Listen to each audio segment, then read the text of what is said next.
Graça e paz, irmãos. Bom dia.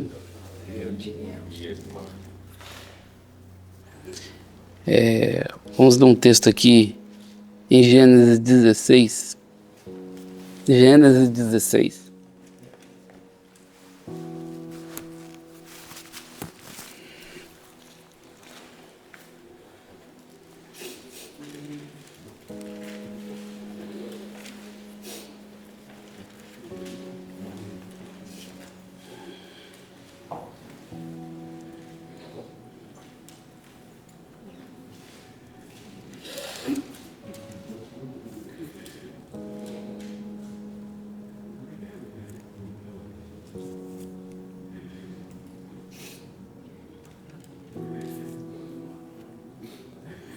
Bom, diz assim, texto um pouquinho mais longo, mas vou tentar entender aqui.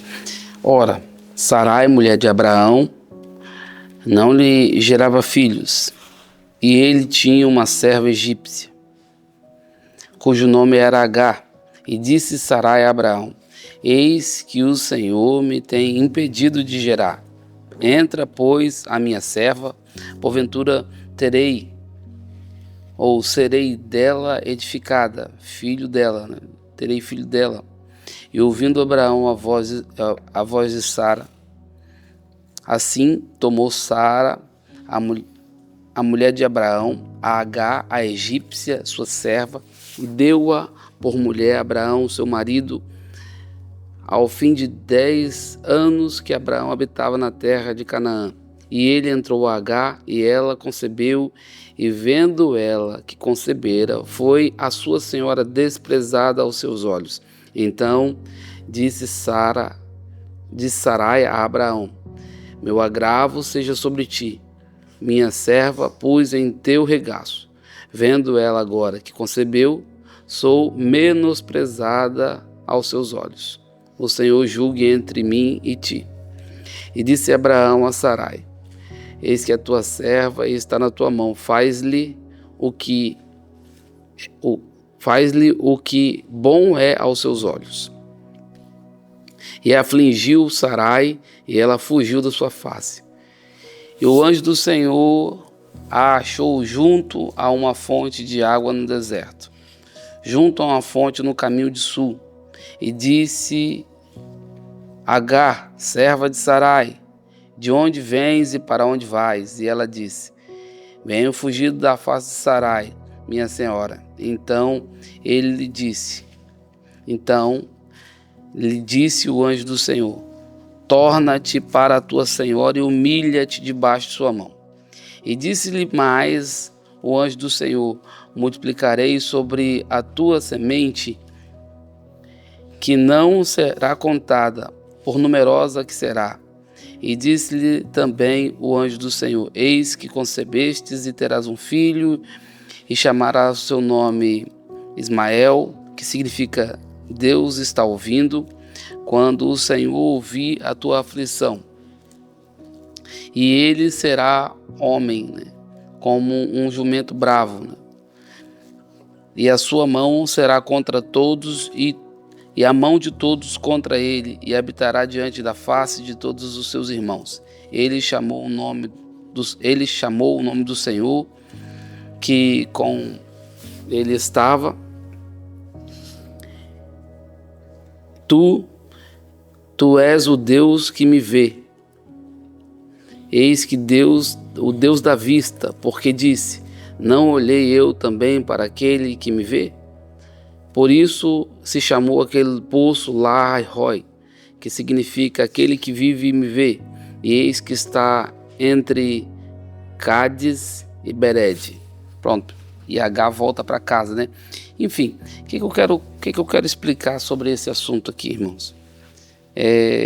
A história lá dos patriarcas, né? Tem uma série de coisas que Deus não evita contar, né?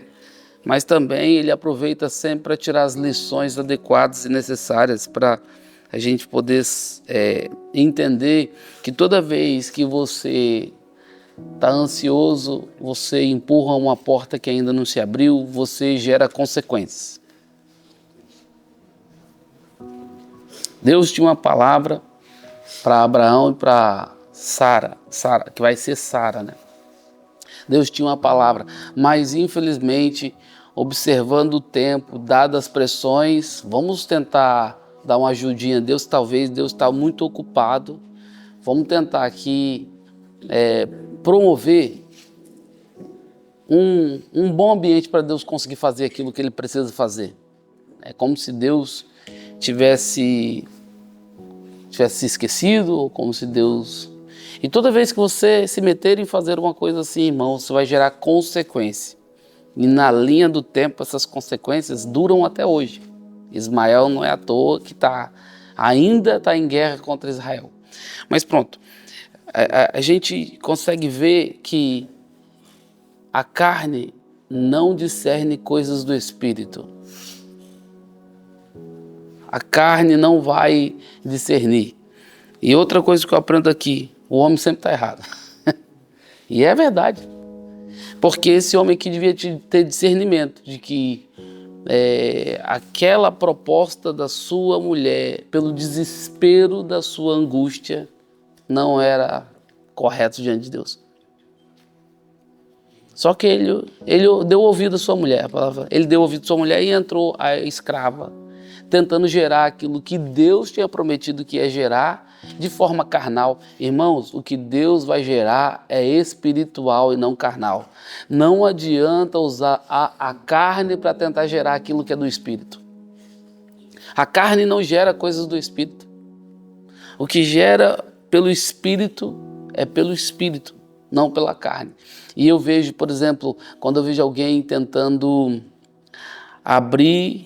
forçar uma porta, eu vejo a carne desesperada. E quando o Espírito fala para a gente bater, pedir e buscar.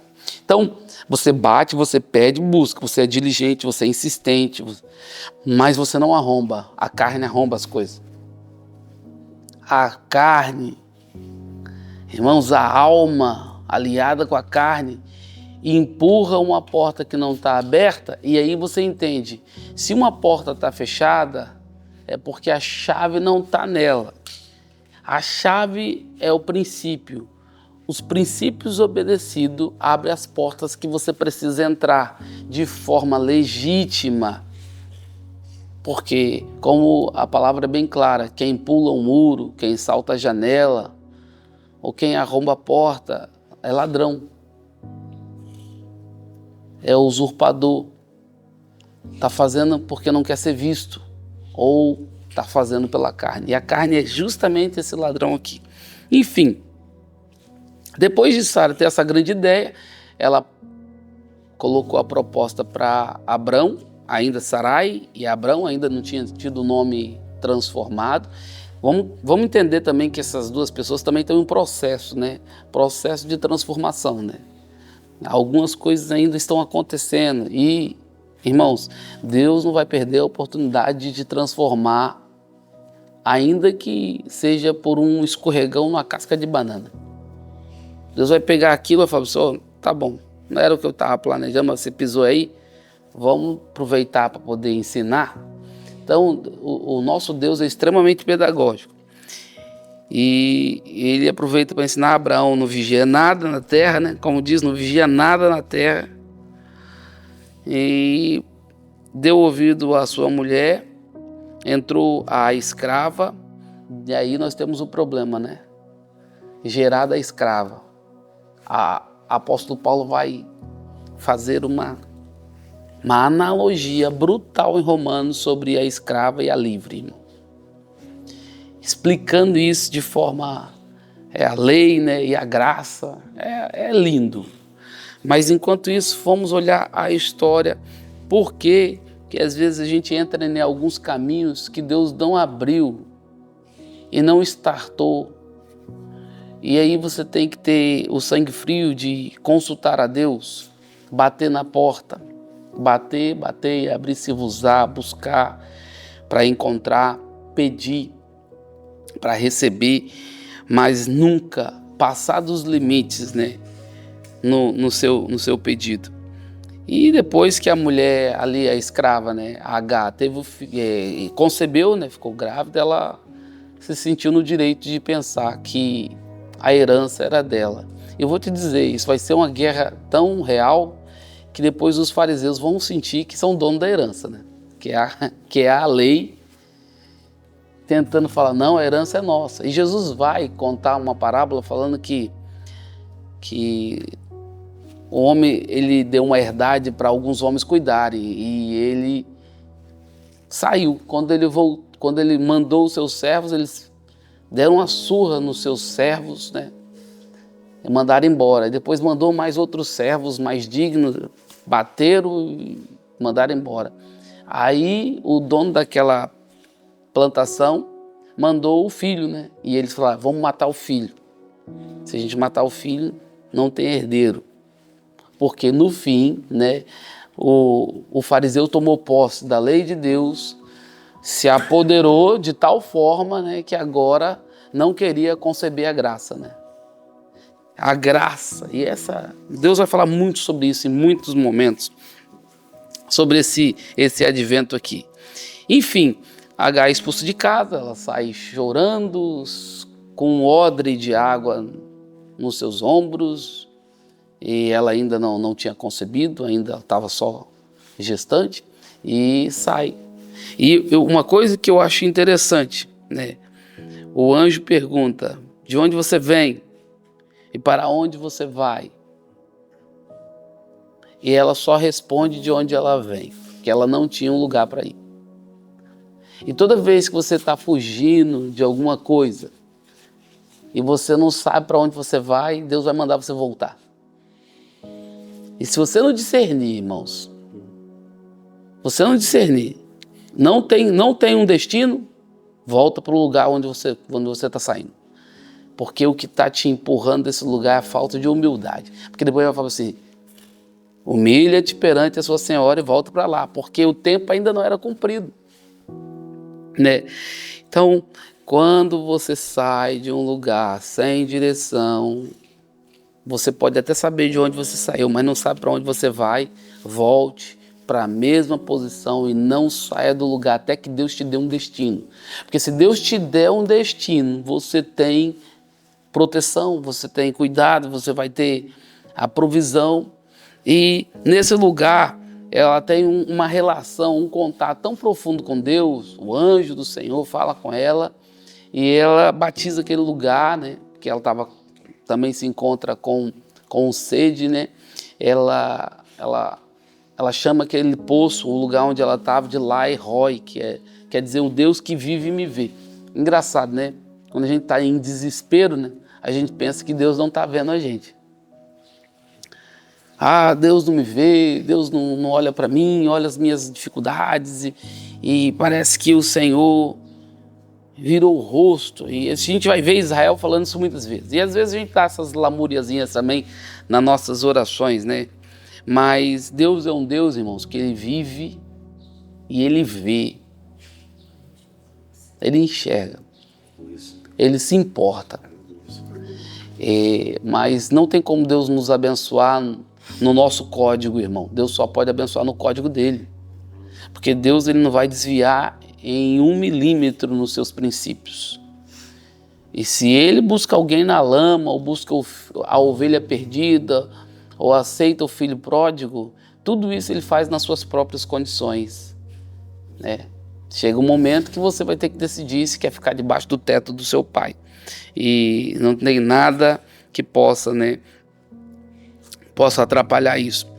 Posteriormente, a guerra vai continuar, né, entre os dois, né, entre as duas mulheres, a H, a egípcia, e a Sarai. E no capítulo 21 vai acontecer uma segunda leva, né? O menino já vai estar com provavelmente 16, 17 anos, Ismael. Ismael, ele é flagrado ali maltratando Isaac. Isaac já tinha... E tem uma guerra ali entre as mulheres, né? E ela, dessa vez, é mandada embora de novo, né? Dessa vez ela é mandada embora com o menino e tudo. E todo desconforto, irmãos, todo desconforto causado por nossas precipitações. Entendeu? Por exemplo, vamos imaginar hoje uma coisa, né? Um filho fora do casamento. Todo desconforto causado por uma situação dessa. Uma quebra de princípio por impulsos carnais. E tudo isso aqui vira um inferno. Um inferno para a mulher, um inferno até para o ofensor, um inferno para a criança. A criança do outro lado, a criança do lado de cá, a família do lado de cá, a família do lado de lá. Todo mundo sofre, irmãos. O ofensor, o ofendido, aquele que tem direito legítimo, aquele que é considerado bastardo.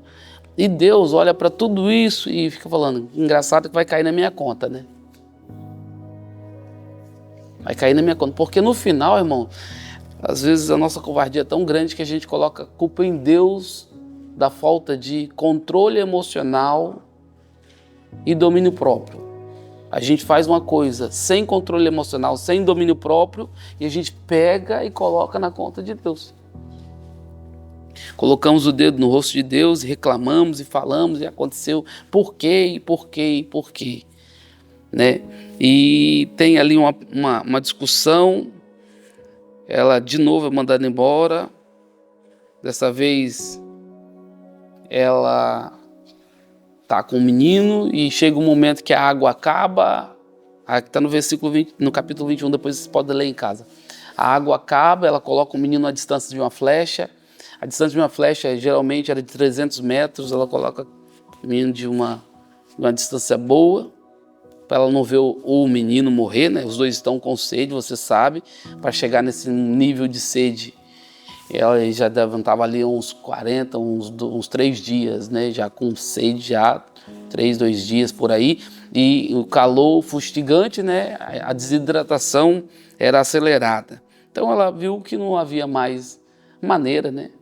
De salvar.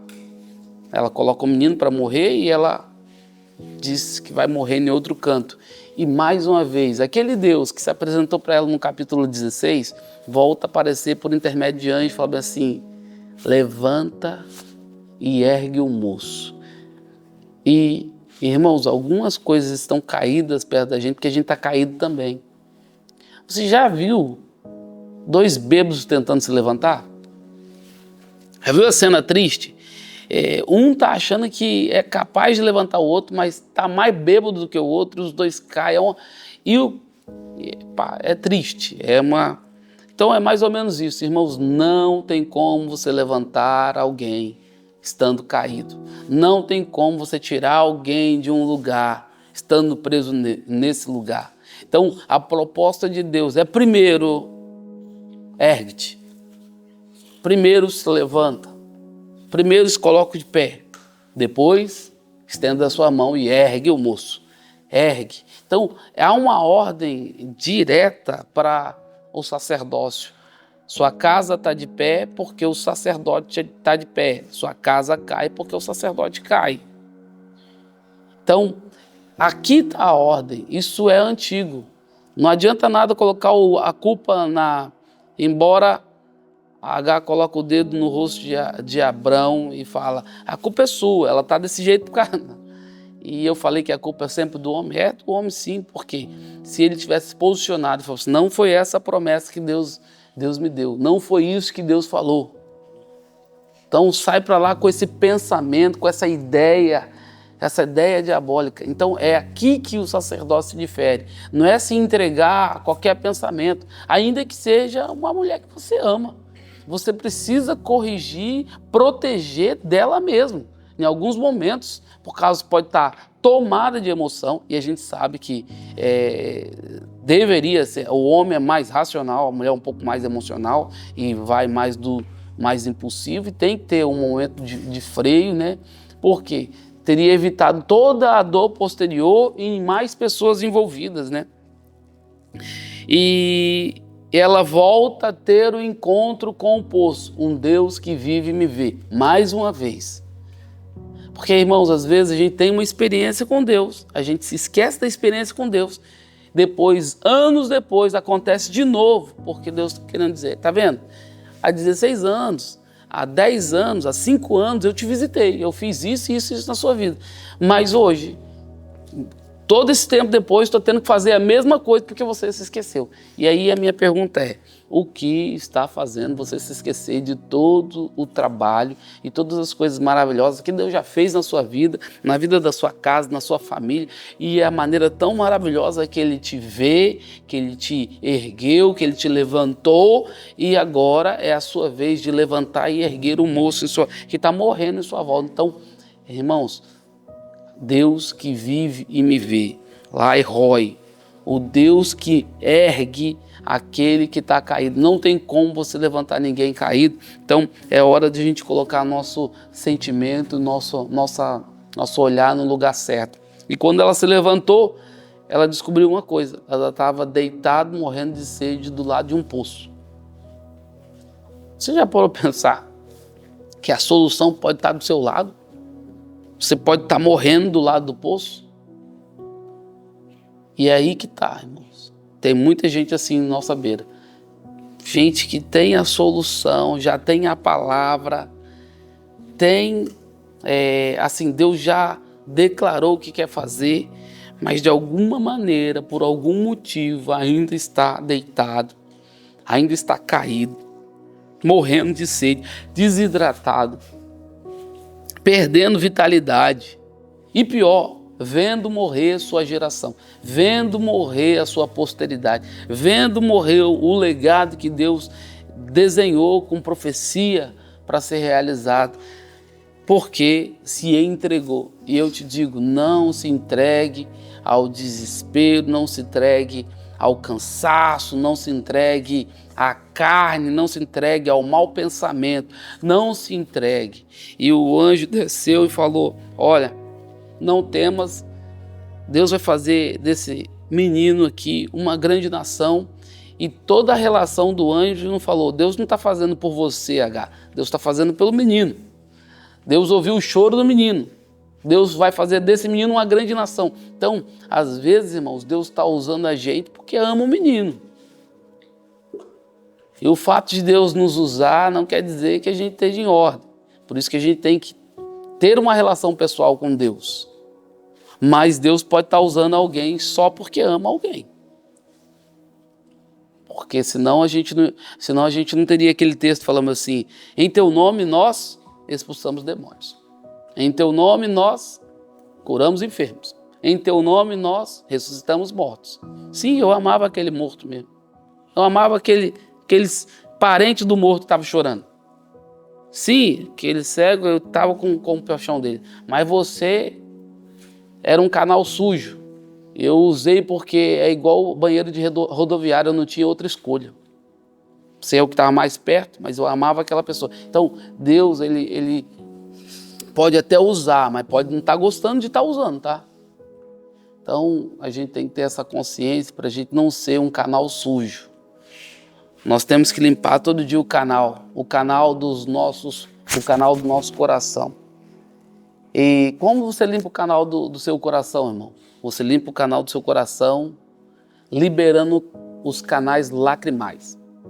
Chorando, orando, clamando. Senhor, me ajuda, deixa eu ver, eu quero enxergar, lava os meus olhos, lava o meu coração. Para você poder um dia declarar, né, isso aqui, ó. O Deus que vive e me vê.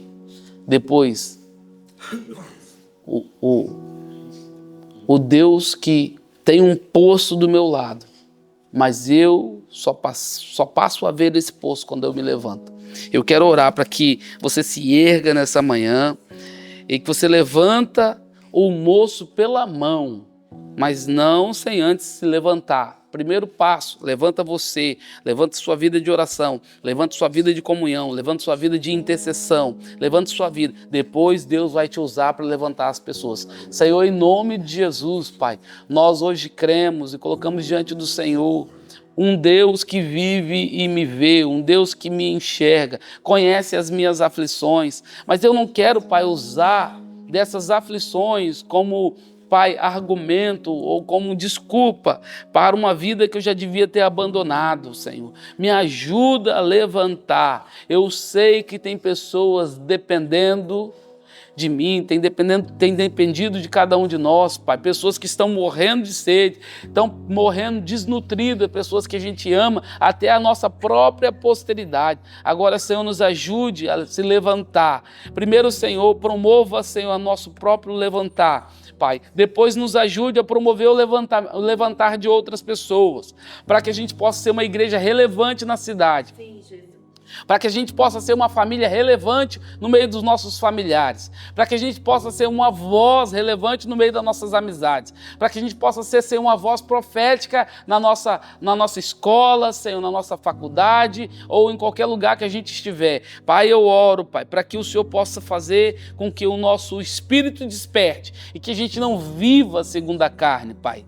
Pai, a Tua palavra diz, Senhor, que nós não devemos andar segundo a carne, Senhor. Nós devemos andar em espírito para não cumprir a vontade da carne. Nos dê discernimento sobre as emboscadas do diabo e nos dê, Senhor, um espírito aceso e um coração desperto. Nós oramos em o nome de Jesus. Amém.